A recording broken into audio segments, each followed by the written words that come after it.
Now we're taking public transport here in Macau, going nowhere. We're going Macau Tower.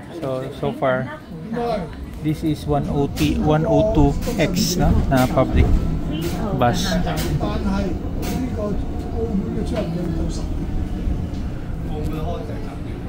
This is a day tour using public transportation. Okay, this is yung Pinay yung nagsabi, kung talaga, walang change. 6 to 20 Hong Kong dollar.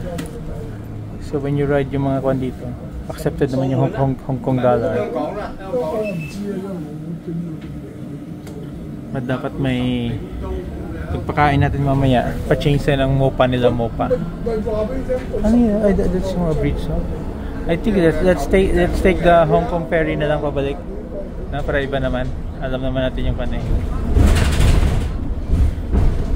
Sabi lang sa mainland China talaga siya eh. Ayun na, Hong Kong Tower. Macau Tower. Yun yung rota natin. That's after taking lunch, dyan kami. Akyat.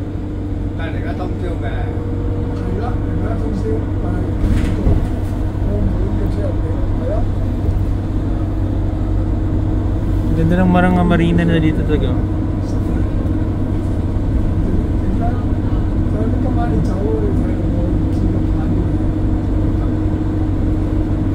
That's Macau Tower. Ha? Ano nangyari sa atin? Ikot siguro siya? Ikot siya, no?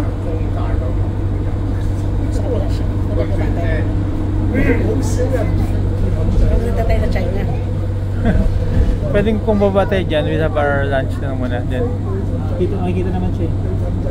Take a taxi. Kasi taxi na dito. Okay, may cash na tayo.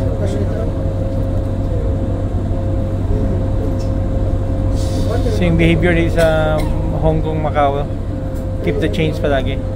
No change. So we paid 20 Hong Kong dollars. Good for 12 Hong Kong dollars lang. Yung 8 is paano yun? Keep the change.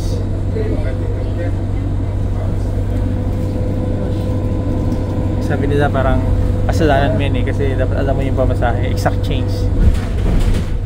Which is fair kasi yung driver naman hirap siya dyan eh. Yung bridge wala sa ano mapa. Yung bridge wala sa mapa. But we're crossing, di ba?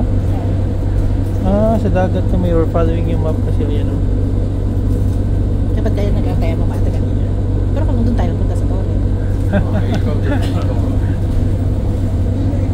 Baka going suhay to ha? Ha?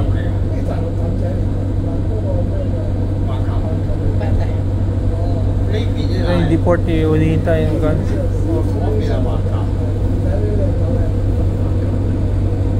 Kamali.